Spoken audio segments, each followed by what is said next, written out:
What's up, everybody, and welcome back to the channel. Sorry I ain't been able to post anything in like it's been 2 months. I ain't filmed nothing in 2 months.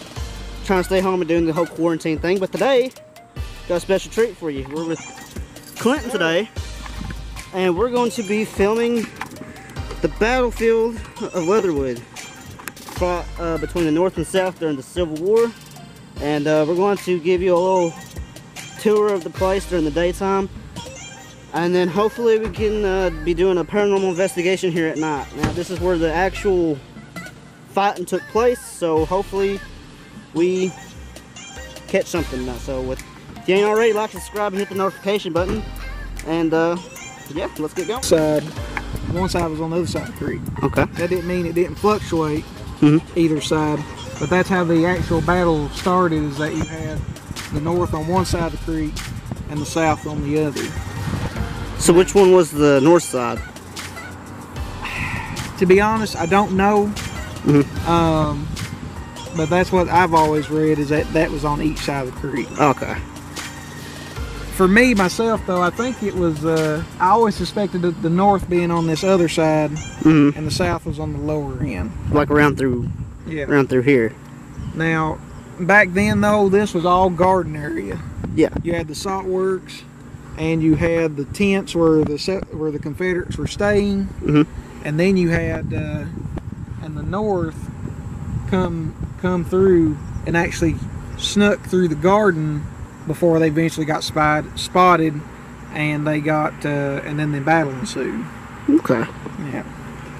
No, this ain't the actual. I'm aware of that. It's just that I don't trust the bridge. It's just dangling on a wire. God, this. Geez. I hate swinging bridges so much. Quit making it jump, Clinton.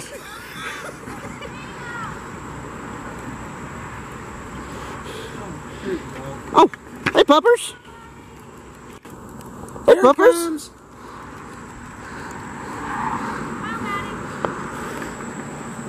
Go on. Come on. Now, can we please get off this bridge? You want me to jump on it, Small? No, Clinton.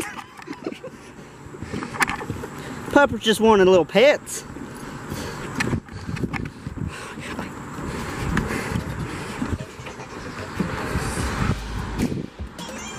Alright, so this is the blacksmith shop. This is a for real working blacksmith shop. I've seen guys in here make camping equipment, anything with rod arm. It's actually pretty neat. And also the Blacksmith Association meets here, so if anyone's ever interested, you can contact them. Oh, wow. Now see, this is what I like right here, the blacksmith and stuff, because I'm, like, as you know, I'm really into blacksmithing. So if I can figure out what day they actually do this stuff. Right there, only saying. Where? Third Tuesday at 6 p.m.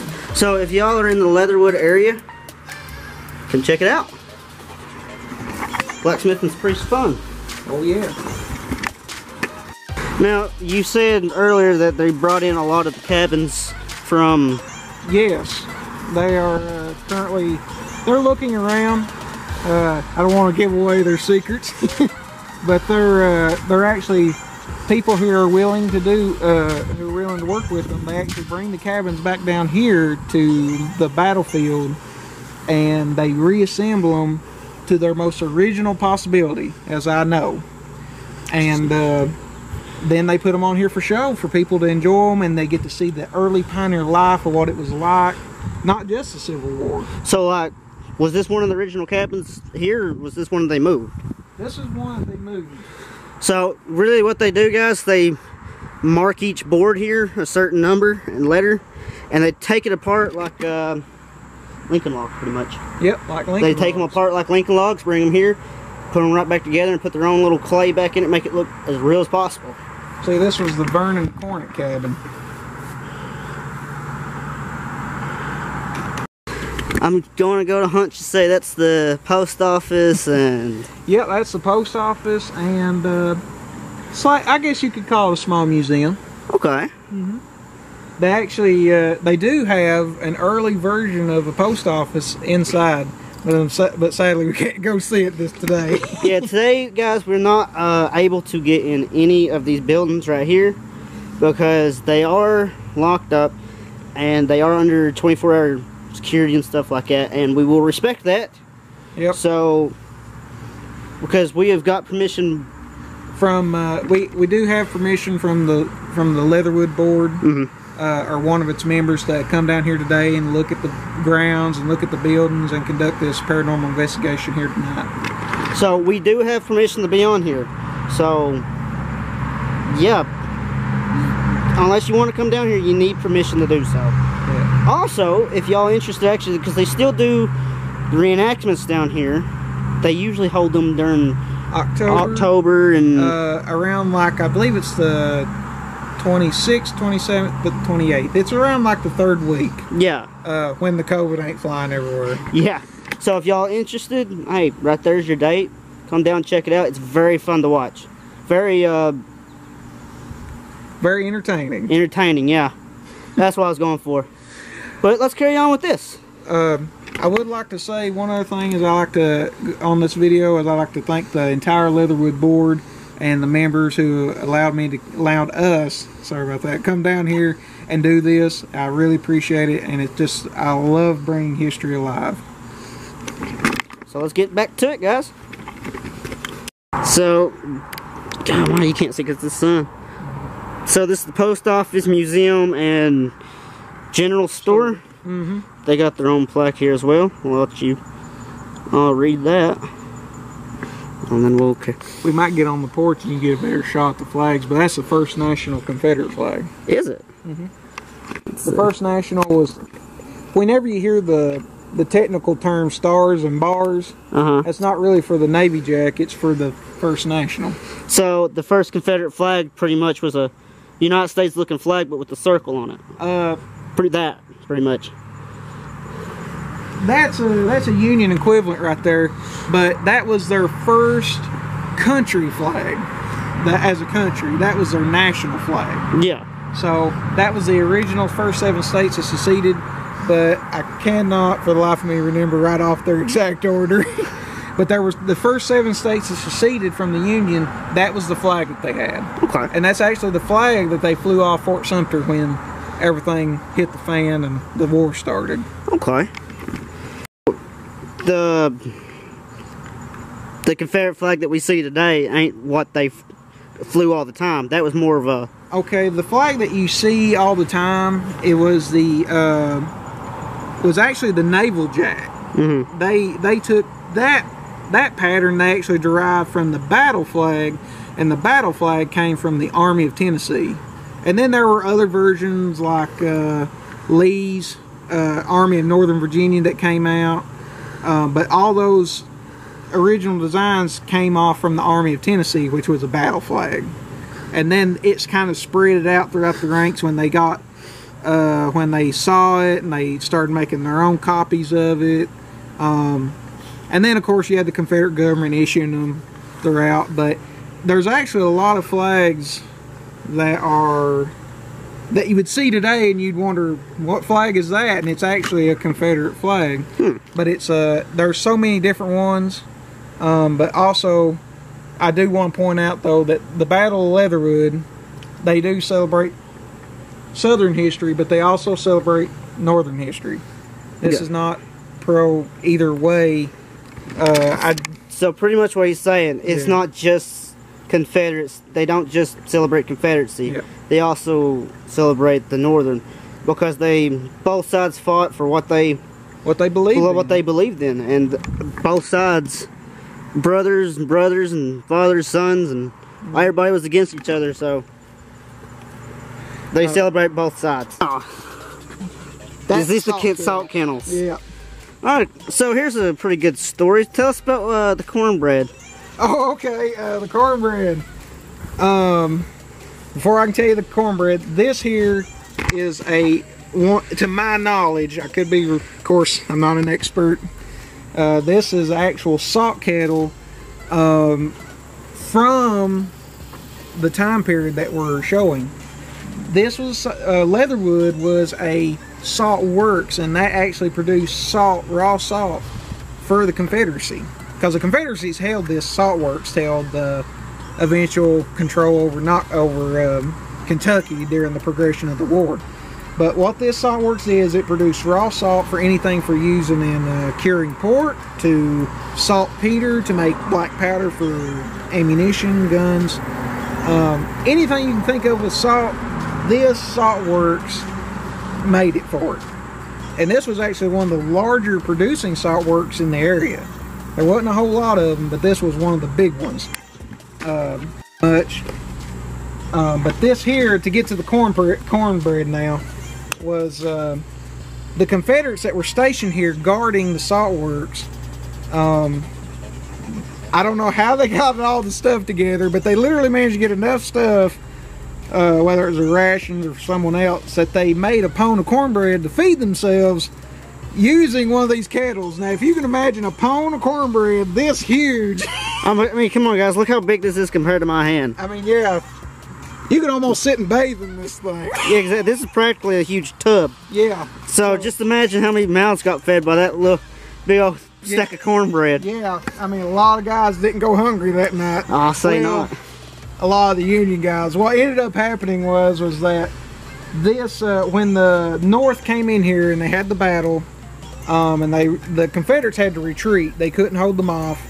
So what eventually happened is that the Union held over this ground for a certain period of time. I don't know how long, but they found this big pone of cornbread just made, and that's how we know about it. It's because some of those soldiers wrote it in their memoirs describing this huge pone of cornbread.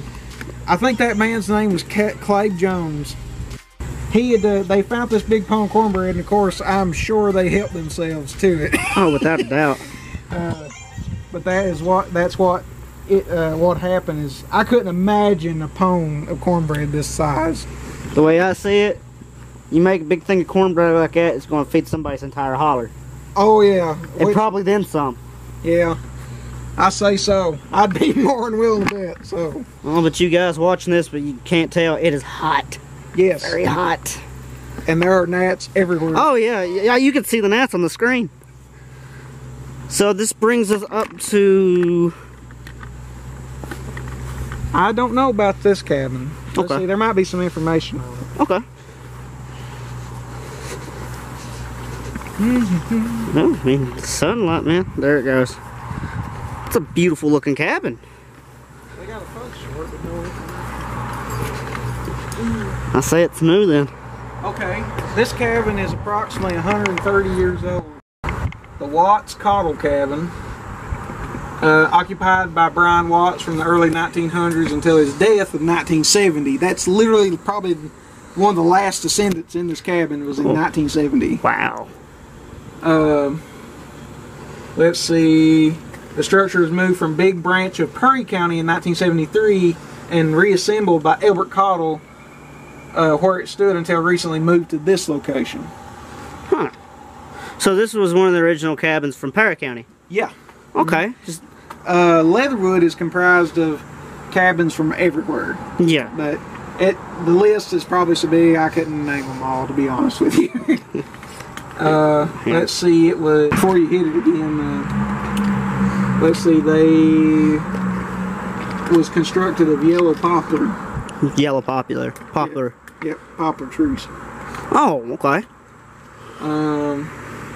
So this cabin is pretty much made out of yellow poplar trees. Yep, yellow poplar. According to here, this was yellow poplar trees, and the chinking, the original chinking, was made out of the combination of clay, hair, and wood materials. Probably wood pulp, sawdust. Yeah. As far as the hair is concerned, I know probably mule or horsehair. Horsehair, yeah. It binded the chinking up, so it made it a lot more stronger. Yeah, a lot of cabins that you'll see, a lot of them, stuff like this. This right here is your pretty much your insulation, making sure like no water or anything comes in. A lot of that is clay mixed in. A lot of times it's just horsehair, because almost everybody owned a horse or a mule or a donkey or something like that at that time. So what they did, they took clay, mixed in, and made it very strong, very hard to break. Now you have to go in every so often and redo it because it's clay, you know. Eventually it'll chip away. Yeah, and then fall out. But I will say, because I've built this little shack up in the hills before, and where I live, I have lots of clay. So I actually use clay and didn't put hair in it or nothing like that. I mixed clay with sand, and it makes a really good insulation when you're building stuff. It keeps the heat in, the cool air in. It's really good. And it kept the frozen air in the winter out. Exactly. So you wouldn't chatter your teeth. Exactly. So this is... Let's see what this one is. Probably a little stable. Smokehouse. Smokehouse. This is what a smoker looked like in the 1800s. The smokehouse was donated by the Mayhew family, if I pronounced that right, from Linfork, my bad, of Leatherwood Creek. And yeah, smokehouses were used to preserve pork, any kind of meat that they had. Let's see, by making, preserve the meats by salting them, hence the salt works. Yep. Salting them and then hanging them until needed. Okay. And it even says here cattle actually lick the salted board smooth. So this is what the cabin looks like, guys. I don't know if I got a good view of it. This is the smokehouse. Actually make family get-togethers over annual hog killing, and they would strip the pork down. They'd get all the meat, all the different cuts of meat out of it. There were even times they made sure nothing was nothing went to waste. Yeah. There was even one point that they would take the blood from the hogs and turn it into a pudding. I could see that. Yeah, I could do that.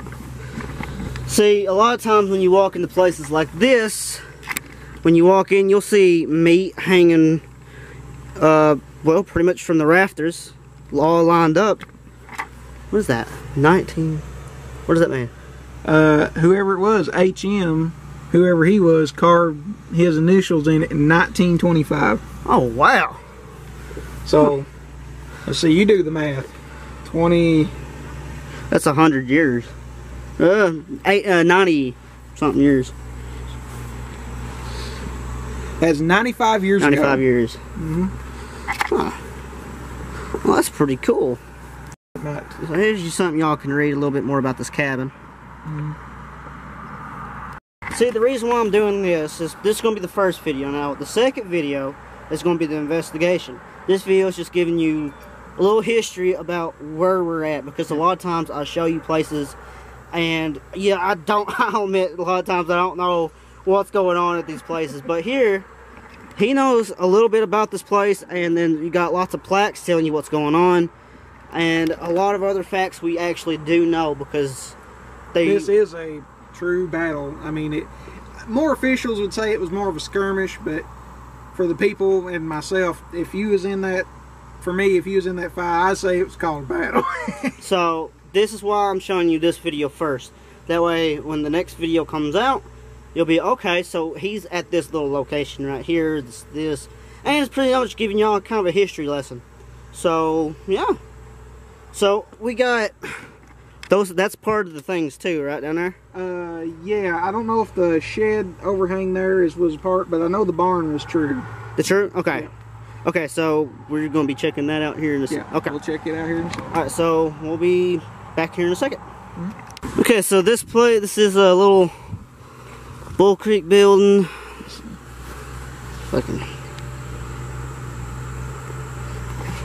The family donated this building for nearby Bull Creek. And Mrs. Sizemore cut the joints for the log portion. The boards were later addition. Okay.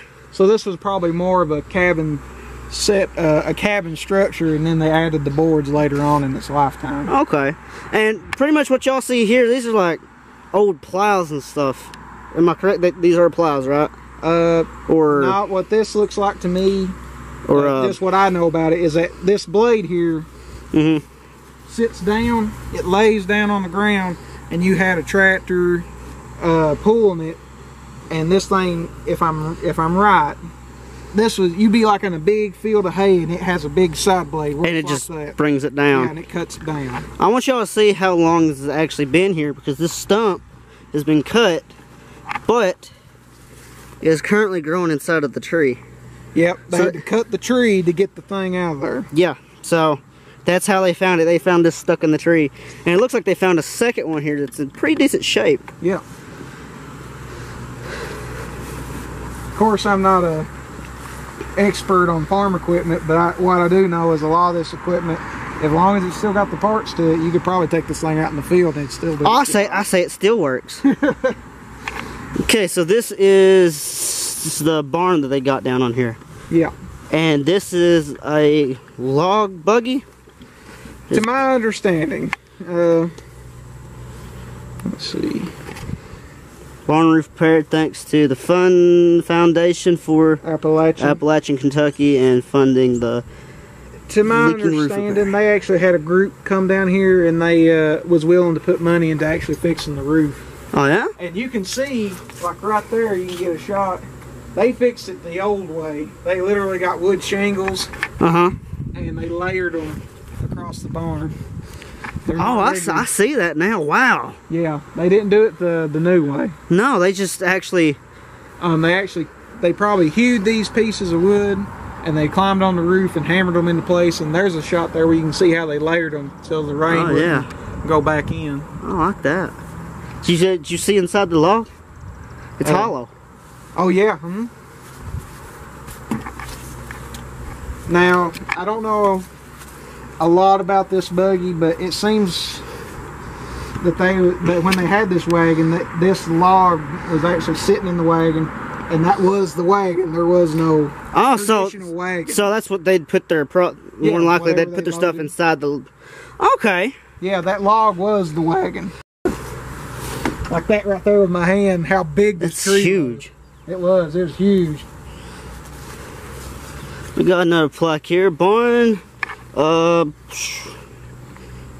Yep, Bill Morton donated this barn, originally located in Leslie County, and said to be over at least 200 years old. Logs which were in bad condition were replaced, and it was re-roofed. Wow. And the wings were added.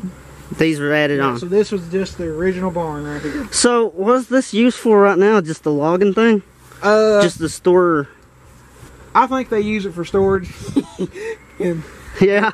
But what I do know is a lot during the actual Civil War reenactments,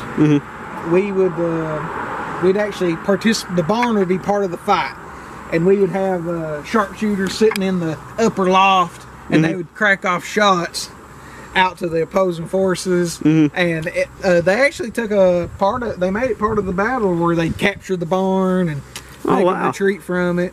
So practically a capture the flag type deal. Yeah. Okay. They what? Well, roughly 2 years ago, you can actually visit the Battle of Leatherwood's Facebook page and you can see all their pictures that they post. But it was, I think, a couple years ago here, they actually grew sugar cane, and they did it like the old timers here, at least for our neck of the woods, and they grounded it down and made sugar and molasses and they didn't have the mule and grounded it that way, but they actually had they got a piece of electric motor and they grounded it down to get the juices out of it, and everyone got to take home some sugar cane, I reckon. Okay, that's pretty sweet. They have a picture on there where they literally showed how big the sugarcane patch was, and it was so tall. The guy, I seen him, he was standing there, and then he had a hoe in his hand, and he put it straight up, and the sugarcane was level with the top of the hoe. God. That's how tall that sugarcane was. God. It was awesome. But whenever they do the reenactments, because I already know this, they have. Well, pretty much they line tents up all the way down through here, even on that curve, of people that reenactment, and they actually stay on the battlefield for like 3 days. Yes, they do. That's the thing about reenacting is becoming harder to do because a lot of these guys, including myself, I'm a reenactor, and I don't have all the equipment, but this equipment is expensive, and they take their time, their money. They don't get paid for this. They literally come out here voluntarily, and they'll set up their tents. The overhang structure there is a new addition, but the tents would line up down here, and you had guys that would literally sleep here for 3 days. out in the middle here in the battlefield, and then they would get up the next morning and they would have the battle, and they'd hold other events, and of course kids would come from schools and they'd show them all the stuff from that time period. That'd be me. Yeah, that's what they would do though. And they still do it. And probably the funniest story that I can remember is they coming in here on a school trip, and one of the guys was cooking a stew. Well, he said, "Here y'all, try some of this stew." We tried the stew, and I said, "That's pretty good. What's in it?" "Well, I hit a deer this morning on the way down here, so it's venison stew." And I was like, "Buddy, you're a good cook for that." But this is what they use when they're blacksmithing. If I'm thinking of this correctly, yeah, they'd put their coal right there and a little foot pedal fan right there, and heat up that coal and go to town on everything. These is when you melt stuff down, you gotta pour it. Yeah, like if you melted a block of steel down. Yeah, steel or your raw iron, like in the rock form. Yeah. I think they have an actual hammer. Like a dinner bell. Yeah. Old dinner bell. Come get it. So yeah, we're down here back here at the blacksmith shop taking a little breather and everything, but yep. This part right here is just going to be a vlog just for right now. Give y'all a little tour of what we're getting ready to do. So if y'all want to see the paranormal investigation unfold, just wait, turn your notifications on, and you'll see the next video that comes out, because it will be the next video comes out. So with that, y'all have a good one. I hope y'all like, subscribe, and yeah, see y'all soon.